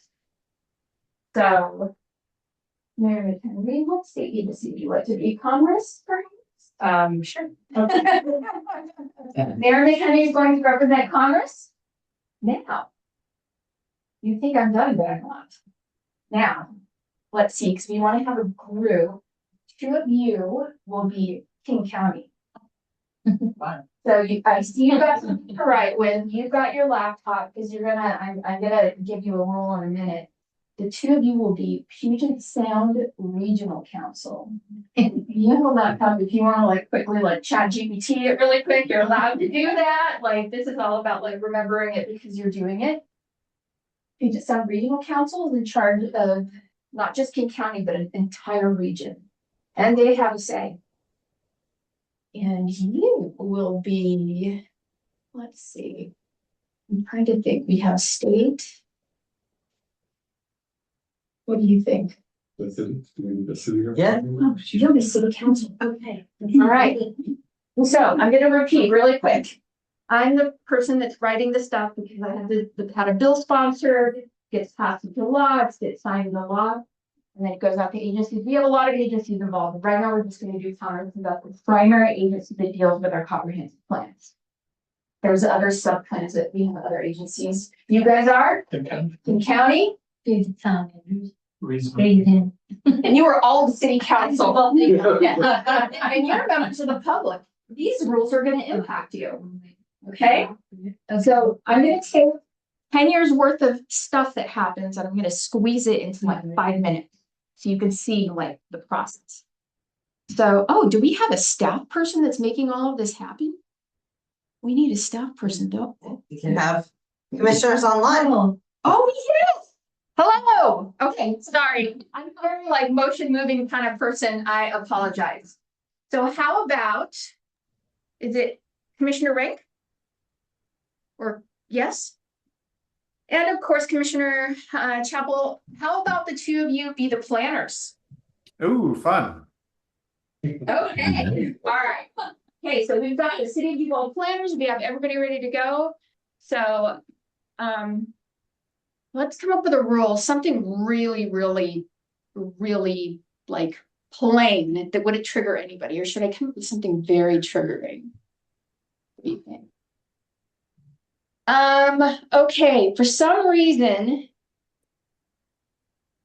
let's see. What would be a good rule?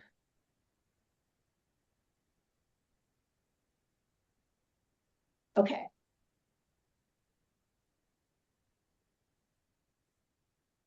Nobody is allowed to ride bicycles around in their neighborhoods anymore. And that's a state law, and it just got passed. They are doing work with e-bikes, so it's relevant Okay. in this legislative session. Okay, so thank you very much. We're gonna make it a little bit more realistic. You can have a bicycle, but you can't have an electric bicycle because those things are dangerous and they're running over people on the sidewalks. So by golly, that rule has been passed. Okay. So when that rule passes, our fantastic planners over here get notification, usually by email.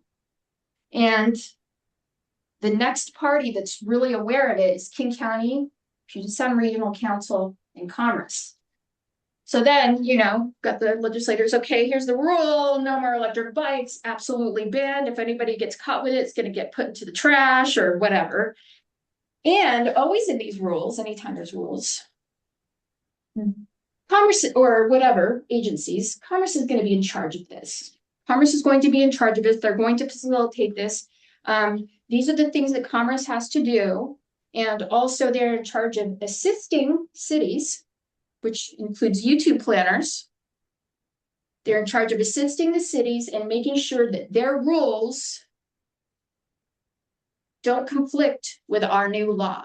And that they're making sure that what we want to happen is happening. So then I'm going to pretend these are the rules. Here you go. Here are the new rules and new laws that just passed. You have 1 year to make this happen. Thank you. Okay, So much. let's see, and then I just hand them to PSRC. So now, has it? This is all public notification, right? Oh gosh, that move. So you have staff. Mm-hmm. You gotta do this now. So what do you have to do? You have to get staff. Gotta get staff and think about all the different parameters we wanna think of ways to measure progress or success with it, or I'm trying to think of Yes, that rule says you need to make sure that they're doing this. right. They got 1 year to do it. Right. You're in charge of all the cities in the state of Washington, so you've got 2 staff people in your budget. One is in charge of Eastern Washington and the other one is in charge of Western Washington. Almost too many. Reach out to all the cities, do PowerPoints, you know, educate the cities, make sure they know what they're doing, they need support. Okay. So planners, you just got the email about this. You know that this is gonna happen and you know that people in Duvall of electric bikes. You're like, okay, this is gonna be interesting, right? You each have 4 electric bikes. You have them customized. You have pinstripes. One like makes music because it's just like backing up like an electric BMW at the beautiful. Electric bike. It's like, well, one of you got one for Christmas. You love your electric bikes. And so you haven't heard of this rule yet. The 2 of you as planners, you know that people here love their electric bikes. So what do you do and this isn't like a test, no shame. There's like, even after 5 years of being a planner, like I'm like, wow, I feel dumb. Like I'm always learning stuff. So just as a question, what do you think the planners have to do when they find out about this rule? As a planner, I have no bias in whether this is a good idea or a bad idea. But I think my Very good. primary role is to highlight the positives and the drawbacks, but mostly to show where it could have impact with current state law or current code. Okay. So, hey, City Council, do you think you want to be briefed on this? Sure. Yeah? Yeah. And you get emails from the residents, they're like, don't you ever touch our yes. I'll look at you back. Or I will never talk to you again. Okay. So all right, so okay, we'll just say a planning director says, you know what, we need to brief city council on this. We need to let them know because people here love their electric bikes and they just passed this rule. We don't have any control over it. We need to let them know. So planners, you're going to do this comparison and you're going to prepare sorry, I'm just really You're bad doing about great. this You're thing doing still. You're good. So you're gonna draft a memo, include a copy of the actual rule, and you're going to explain this and present this to our lovely city council over here. So that's what the plan is. This is all happening at the same time. You're getting your 2 staff and you're like, I'm so sorry, you are now in charge of half Washington. You have to get this done in a year. So your staff are panicking. And you guys are like, oh, this is going to be rough. We're going to have to tell city council. And I know I'm going to be getting some emails from resident A, B, and C and their customized electric bikes. So you're like, okay, I'm drafting this memo. I know this sounds like a little bit political, but this is actually what happens because not all rules are going to make everybody happy, no matter what. So you're drafting this, happening at the same time. You're calming your staff down. You guys, you know about this too, right? And you're like, you know what? We don't like electric bikes anymore. So you're like, oh, this is cool. Okay. I'm just giving you what if you're okay. But officially you have no opinion. None. You no opinions. But you know, like your constituents are like, yeah, I had my grandma got me by electric bike. I don't like them anymore, whatever. Right? You get emails from people. So King County has rules for their entire county, and that includes all the cities in there. So you're thinking, okay, here are the rules. You have additional rules. You have your own policies. King County has its own policies that also affects every single city in King County. So what I want you to do right now, and this is the part you won't hear, come up with some additional rules for your cities in King County for the electric bikes that you'll be banned. How is that going to be handled? Don't tell anybody, write it down. PSRC, same thing, except you've got multiple counties. So you want to come up with a single rule that affects all those counties. That has to do with electric bikes. It is consistent with no more electric bikes. And how do you deal with that? 2 rules, write them down. Don't tell anybody. Okay, everybody have their rule? So I haven't actually told you all the rules yet. It's just no electric bikes. That's usually as much as we get. Right. Okay. And this is not, I'm not using this exercise to disparage anybody. It's just that when a law passes, it affects a lot of people, and usually in these agencies, you do not have enough staff ever. And so I'm trying to illustrate that because it isn't an us versus them. It's human beings trying to do the job that they were hired to do. And usually that job requires 30 people when you have 2. So, and we are unfortunately what they call a cut down state. Okay. So, and this is actually the reality. So let's say this happens January, you guys are coming up with no electric bikes rule, in general. Oh, gosh, we got some feedback, when we decided, I know it's been a month, we made some changes, Commerce, you're only gonna notify all the cities, there's no electric bikes. Unless you ride them in allowed locations in which there's less pedestrian traffic.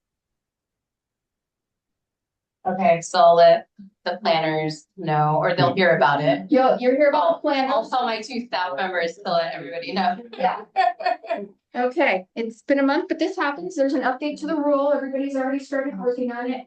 So I'll pass along. Okay. Hi, my name is Email from Commerce. Hello. Hello. So this email says, by the way, we just amended the rule. I know it's only been like a month, but we're not totally outlawing electric bikes. You can have them as long as they're in approved areas where there's not a lot of pedestrian traffic. That was kind of one of our rules. Yes. Right. Email from Commerce. I'm notifying you that we just changed the rules. I'm sure you just heard it, so there you go, because everybody got CC'd. Thank you very much. Also, we have a PowerPoint. We're gonna present everything and help guide you through the process. If you can attend, that'd be great. Webinar time. And you're waiting for the presentation. Okay.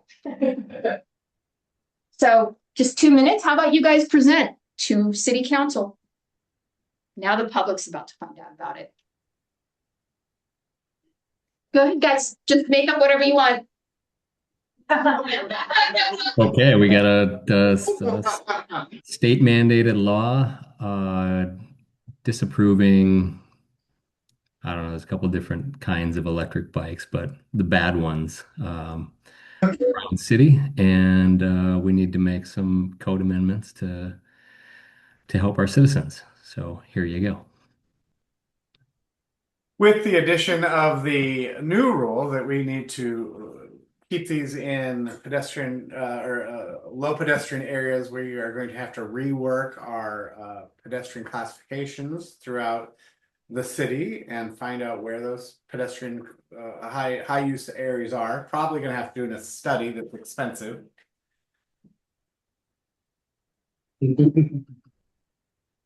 Hey, yeah, I'll pretend to be another council member. You guys are gonna do public outreach, right? Absolutely. We're going to put up signs Okay, and excellent. we're All going to right. hold public hearings. Okay, now speeding up. We got 5 minutes left. So you got your rules, okay? We did public outreach. Hi, I'm Facebook from City of Duvall, and I'm notifying you that electric bikes, the rules are gonna change. Don't be too alarmed. If you have questions, please call the city planners. We know you love your electric bikes, but don't be alarmed. If we need feedback, email.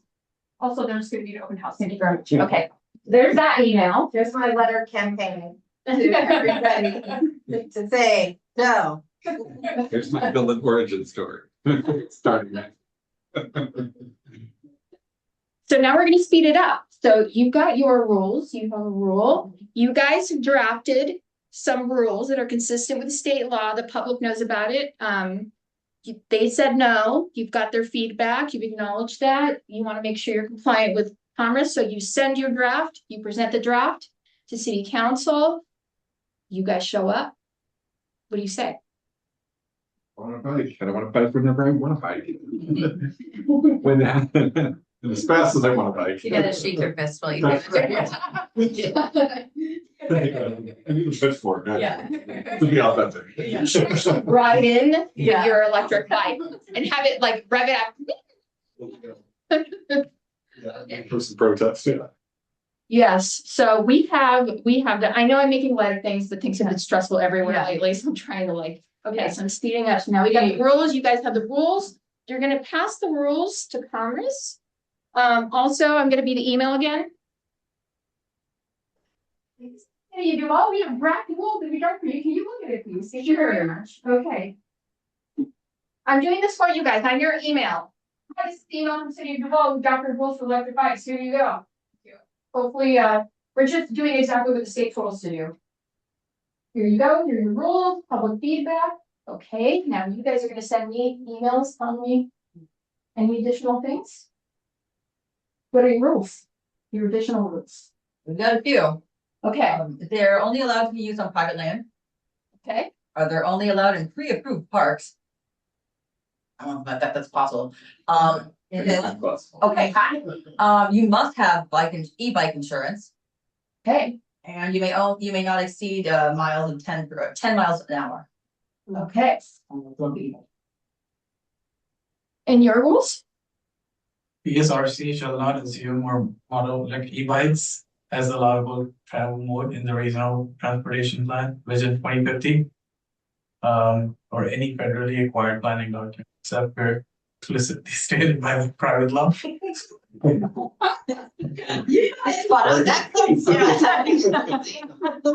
should also not, PSRC shall not program federal transportation funds for projects that depend on or primarily serve electrical bicycle use, unless the project qualifies under state law exemption. Oh, wow. We have some overachievers. Yeah. Okay. So now we've got these rules. What they just said, that email comes back here. You also have to make a public record and notify the public, and that's how it goes. The cycle keeps going until it gets to city council and you have a public hearing and they make a decision on those rules. So, okay, role play over. Thank you very much. I know it was non-traditional, but I just wanted to, it's a lot of reading you're gonna have to do. I couldn't talk about it tonight, but I wanted you to start thinking about all the people that are involved in making something like this happen. Yes. Thank you. You get a promotion. All right. Yeah. Just want to do a quick check-in then. Everyone's still good? Anyone need a quick break? All right, good, all right. So then next up, we have Planning Department and 2026 Planning Work Plan, presentation by our City Administrator, Cynthia McMahon. This will be very quick. So normally as we did the department presentations, you would have your community development and economic development director here. We're in the midst of recruiting. And so I'm wearing multiple hats right now. The easy team to lead because they're all extremely good and competent at their job. So I'm kind of working as the director, but it's light work. Because everybody in this team is really good at their job. So I just wanted to really quickly show what the job is of the Community and Economic Development Director. This is a revised job description for this recruitment. A lot of words here, but normally, and for the most part, the director is helping to plan, direct, manage all the planning, building, and economic development activities in the city. So both the planning team, the building team, and economic development activities all roll up to the community development director. So it's a really big position here in the city of Duvall. So that's long range planning, current planning, permitting, building and inspection services, code enforcement, and outreach activities to both the business community and to residents who are concerned about land use issues and long range planning, whether that's shoreline management, fish habitats, anything that comes up in the regulatory environment.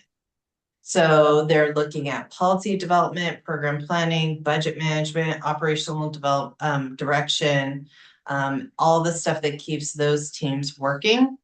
And the role is directly in contact with residents, elected officials from other agencies like King County. So King County, also has a regional planning group that has a director that's often in constant contact with our director. PSRC has a staff liaison to all the cities and the community development director. So this position is constantly talking to people at the state, county, and regional level about policy programs. So that is a description of the position. We should have a new director, hopefully by March, April at the latest. So we're really excited to have that position filled. Next slide. So I'm a visual person. This is the whiteboard in the community development department. And this is the work, this is all my handwriting. So you get a glimpse into my brain and how my brain works. So this is the work that is coming before the Planning Commission in 2026. Some of it will move off into 2027. Everything in red is related to the comp plan. So we did a 2-year undertaking to update the comp plan. It's very well done, but we still got appealed. We had additional work to do. And so everything in red there is related to updating other policies that are required by state law to make sure that our comprehensive plan is fully compliant with Commerce. Very similar to the scenario, we had guidance from Commerce. We had guidance from King County from 2021. We undertook our comprehensive plan update. Commerce said, oh, wait, there's more to do. King County said, well, wait, we have growth targets. You have to meet them exactly. We thought we could annex and maybe get some of our growth in annexable areas. King County told us about 2 months ago, oh, no, you can't annex. We counted that land next to you. That's our annexable land. All of your growth has to be within city limits. So the rules change often. Not for any malicious purpose, but, policymakers, get new information and make new policy. So everything in red have to be done by the end of 2026 for us to finish our appeal, which is currently before the Growth Management Board. Then in blue, the 2026 code revisions, some of those are required by state law or Supreme Court changes. So the critical areas ordinance, that's going to be coming to you at your next meeting, and we'll begin the hearings. That is required by state law. It has to be updated this year. It is how we manage growth and land protection in all the areas next to our creeks, streams, and wetlands. It's really important work. The Department of Fish and Wildlife has rules. They aren't exactly copacetic with the land use rules that we have about increasing growth in Duvall. So this group will have to figure out how to balance those two interests. We don't know the answer. We just need to try to do this best we can. Similarly, the sign code is the first on that list. That work is also getting done this year. That is a result of a Supreme Court decision several years ago that talks about how we regulate signage along 203 and in our right-of-ways. It's a constitutional issue. It's extremely complex. And so there are a lot of people who care deeply about signage. Can I hang a banner? What kind of banner? Real estate business. How many signs can I have to promote an open house? Where can they go? These regulations deeply impact people's businesses and how they manage like their nonprofits, how you put up a sign to even advertise your business. All that's embedded in the sign code. We are updating our code enforcement. So what if education and pleading with them doesn't get a result? How do we manage code enforcement? So that is really old municipal code. It's all getting updated this year. People want to put in battery fields in the city. We don't have code for battery fields. So we need to write code this year for battery fields. So that's all in blue, the stuff that's really important that we get done this year.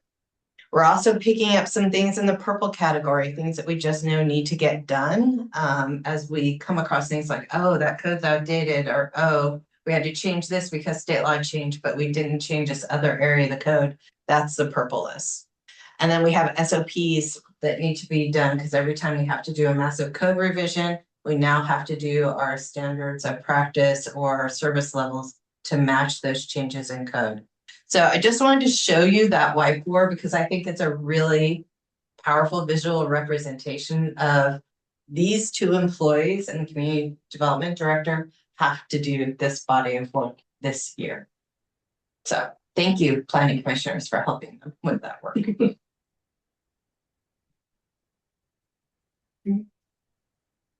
Any questions?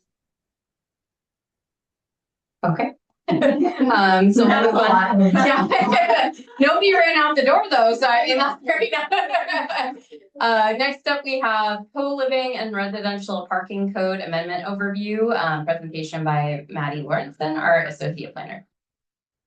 Okay, thank you. All right, and we are just giving you a brief overview of this, and I think 2 of you have probably seen this presentation before, but we realize that most of you are new. So we are giving you a rundown of this code amendment that's gonna come before you. Actually at the next meeting. And all we have left is the hearing before planning commission and a hearing before city council. And planning commission makes a recommendation to city council, and then city council decides whether to approve the amendment. And that's kind of the end of the road at that point, and we've that would then end up in our code as amended. So to get you all up to speed,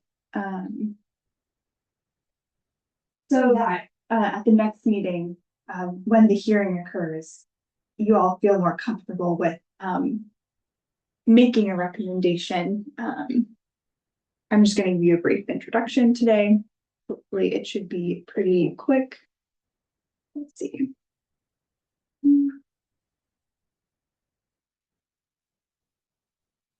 Okay. And this is a combination of two updates that are required by the state. So, you know, we're just implementing what has been handed down from the legislature, and the co-living housing regulations are codified under RCW 3670A 535, and those came from House Bill 1998, which was passed in 2024. The residential parking requirements were also passed in 2024 under Senate Bill 6015, and they're codified under RCW 3670A 622. So these are pretty straightforward updates. We are just, you know, making sure we're compliant with the RCW. Couple definitions you should be aware of. Co-living housing is a residential development with sleeping units that are independently rented and lockable, and that provide living and sleeping space. Residents share kitchen facilities with other sleeping units in the building. And co-living housing doesn't refer to other residential housing types like assisted living facilities, adult family homes, or community residential facilities. Those are all separate specific uses that are also defined by the state. So just to simplify it even further, co-living housing you can think of as similar to a dormitory at a university. So it's very small units, and they have shared community spaces. And it's a different style of housing that you know, and ideally ends up being much more affordable. And kind of connected to the co-living housing definition is the sleeping unit definition. That's a single unit that provides rooms or spaces for one or more persons, including permanent provisions for sleeping. Can include provisions for living, eating, and other sanitation or kitchen facilities, but not both.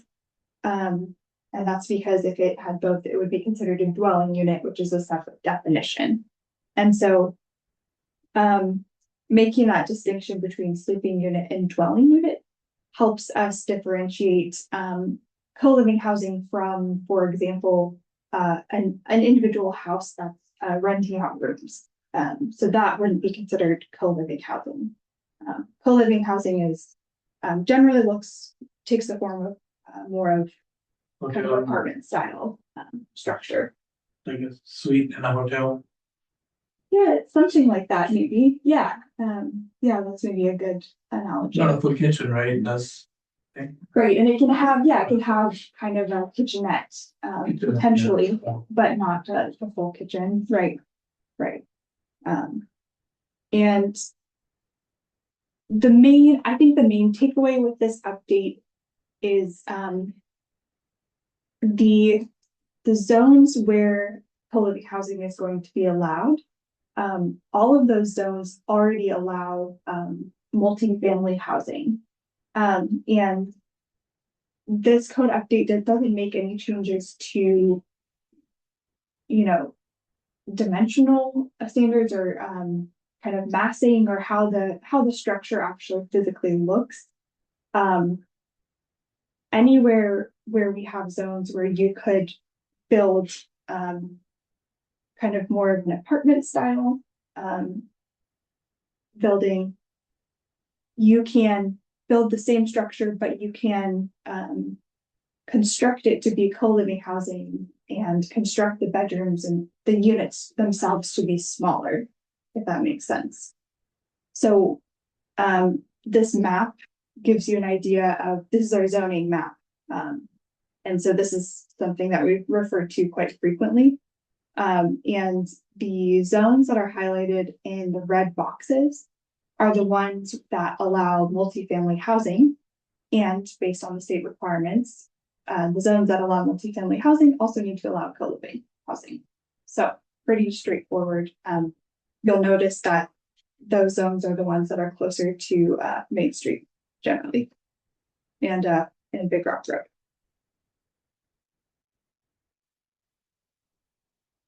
Yeah, and to summarize the requirements in RCW, like I just mentioned, we need to allow co-living housing on any lot that allows at least 6 multifamily residential units.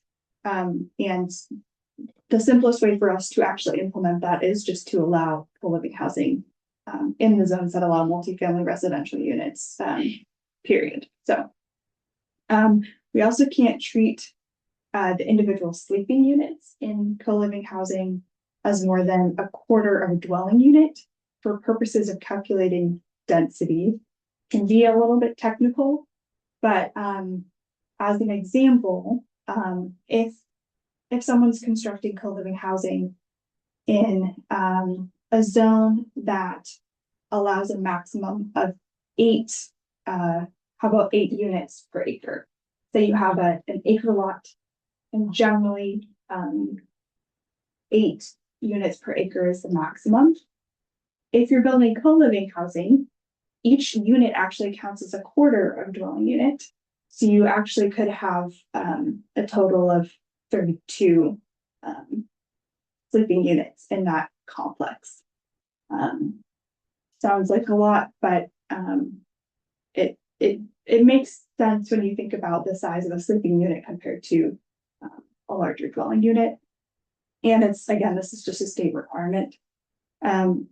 Additionally, the way that we calculate parking is a similar calculation. So we would count, we can't require that those co-living housing developments provide more than a quarter of an off-street parking space per sleeping unit. So say there are, let's say 8 sleeping units, we would only be able to require 2 off-street parking spaces.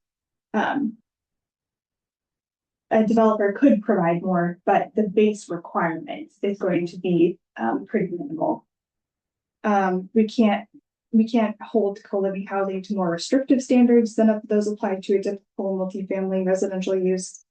And we can't treat sleeping units as more than half of a dwelling unit for purposes of calculating sewer connections. Those are the basic points. As you can see in the images in the slide, co-living housing can take quite a few different forms, and they would still need to be held for design guidelines. So that wouldn't necessarily change. See. And I will note that just because co-living housing is going to be an allowed use in these zones doesn't mean that there's the market interest necessarily for a developer to come in and build that. It's purely something that is allowed in our code. But yeah, it ends up being kind of an economic question of whether someone actually thinks it's feasible and can find the land to, actually create a co-living housing development. You see it more in the larger cities, like for example, in Seattle, when there's a lot of public transportation, and maybe a lot of students utilize that form of housing.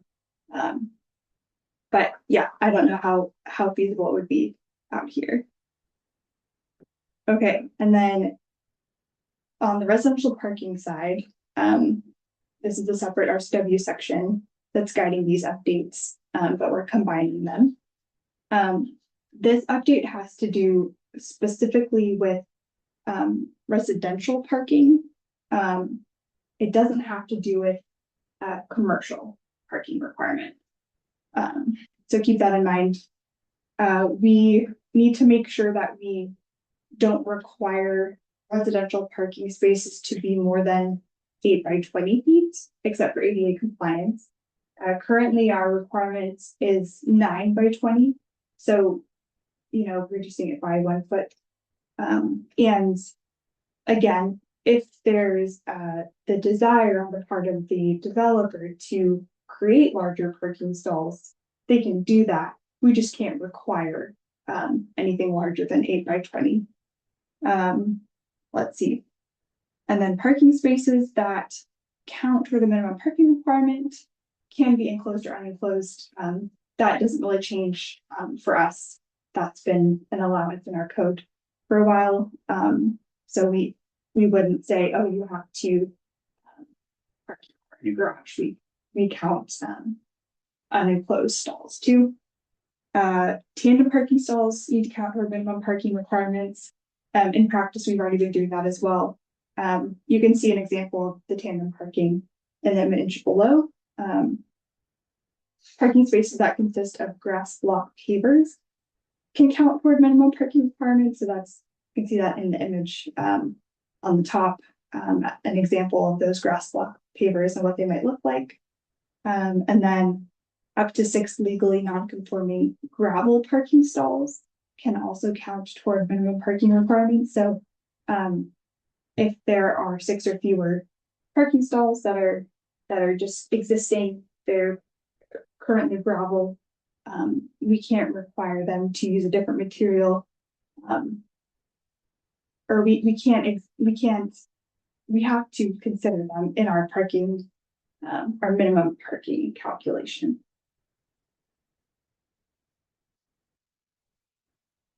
Okay, so what this looks like as far as the code sections go, we are updating our zoning districts. So that's, well, not all the zoning districts. We're updating the zoning districts from R12, which is higher density residential, through mixed use zones, Old Town, Uptown, and commercial zones. Those are all the sections that are being updated. So that's Duvall Municipal Code 1414 through 1428. Obviously, we're updating definitions to go along with the other updates. And then we're updating Duvall Municipal Code 1444, which is where our parking standards and design chapter is. Okay, and as far as the timeline goes, we've made it through drafting, staff review. We've submitted to the Department of Commerce for 60-day review. Didn't hear anything back in this last round of submittal. We've also filled out a SEPA checklist and issued a SEPA determination. We didn't get any comments back on our SEPA notice, and that both of those, the Department of Commerce and the SEPA determination, have associated timelines with them for us to receive comments back. And so we're waiting for those timelines to expire to see if anyone responds. And then once those timelines have expired, we can kind of move it through the process because we know there's nothing else that's going to come back. And yes, I've brought it here to Planning Commission before. City Council has seen it once as well. So the next steps are going to be public hearings before you and before the City Council. And we're going to bring this to you for a public hearing at the next meeting on January 28th. So stay tuned and keep an eye out for that in your packets. And this is something, any public hearings require specific noticing. And so we have to notice at least 10 days in advance of a public hearing. And so that is something that you will see at your Duvall emails You'll see that on Friday, because we're doing noticing on Friday. So keep that in mind. And I think that is it. Yeah. Let me know if you have any questions, and you know, you'll see the actual code updates and more information on this next week in the kit as well. Any questions? Okay, so we'll move on to new business. PC Agenda Bill 26-1, which is election of the 2026 Planning Commission Chair and Vice Chair. I'll hand this over to our Senior Planner, Troy Davis. Thank you, Mayor McKinley. The most exciting part of the meeting at the beginning of every year, hopefully nobody's heart rate's gone up, but that's the time where we nominate our chair and vice chair. And just a quick funny story. So in prior years, what the commission has done is they've nominated the person that didn't show up. And so they'll come to the next meeting when the person elected the chair. So, thankfully, I think we got everyone here, so there's no surprises, which is great. But if you could pull up the PowerPoint, I'll just kind of go over the order of operation for nominating a chair. As I mentioned in my memo, if you had a chance to read it, hopefully, the core responsibilities of the chair, of course, involve presiding over the meeting, facilitating that meeting, acting kind of as that liaison between planning commission and city council, being that orchestrator, running the meeting, and design reviews and public hearings, and also, of course, being ethical, upholding the principles of independence and partiality, and avoiding conflicts of interest. So it's a really great opportunity to really kind of grow your meeting skills, so to speak, if we can say it. I don't know the technical term, but you could probably put it on your resume somewhere that you chair the planning commission, which is great. Next slide. So essentially what we'll do is as soon as I'm done blabbing, I'll open up the floor for anyone on the planning commission to make a nomination. So each planning commissioner can nominate only one person. So you can nominate someone sitting across the table from you. You can nominate yourself. But that becomes your nomination. Once all the nominations are made from people that want to make a nomination, that's the other thing too. You don't have to make a nomination. So I don't feel like you have to point someone out or point yourself out. Just like, it's just open for whatever comes out. And once everyone's made their nomination choice, I go through those nominations in the order that they were nominated, and I call for a vote. We only count affirmative votes, so it's not, if you're not supportive, you just don't vote. But if you're supportive of the nomination, raise your hand, be like, I support, and then I'll quickly count your hand and mark down. So the first person to get to 4 votes automatically gets the nomination, even if there are a few people that we didn't get to vote on yet. If nobody gets 4 votes, then we kind of run the roost again, and then we repeat the process for electing the vice chair. Does that make sense? Okay. Let me get over to the chair real quick to make sure I can track stuff down. And I apologize, I'm really bad with names. So can you bring up the roster too so I can take a look? But anyway, I am now opening up the floor for commissioners to make nominations.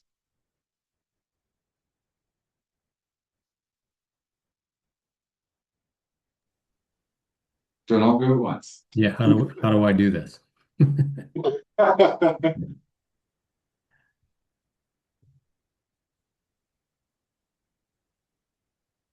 you want to make a nomination? Well, I mean, you just spit a name and then everybody, yeah. Well, we're taking names. Yeah, we're taking names right now. So everybody have the opportunity to nominate one person, whether it's themselves or someone else. Okay. Okay, I'll nominate myself. Okay. I'm going to nominate Commissioner Chapel. With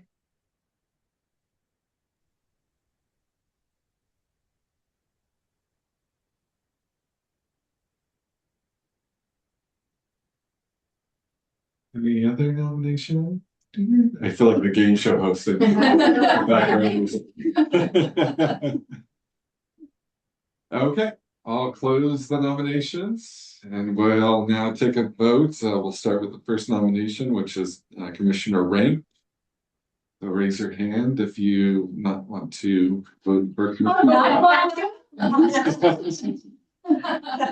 Commissioner Chapel's trying for two votes here. We have Commissioner Chapel, we got no. Is it not or wanted? wanting to. Oh. For Commissioner Rank, we're voting for Commissioner Rank. So if you want to vote for Commissioner Rank, raise your hand. Looks pretty unanimous. Wow, that was easy. That was quick. Okay. And now for the vice chair, we'll open the floor for nominations. Feel free to spit those out.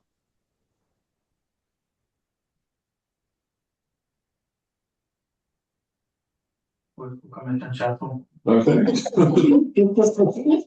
Commissioner Chapel. I will do that. I will go for Commissioner Chapel. We can't nominate the same person twice. Got it. Let's see. Ali. Ali, yeah. Only one person. Do we have any other nominations for vice chair? Pretty good. Yeah, we got one.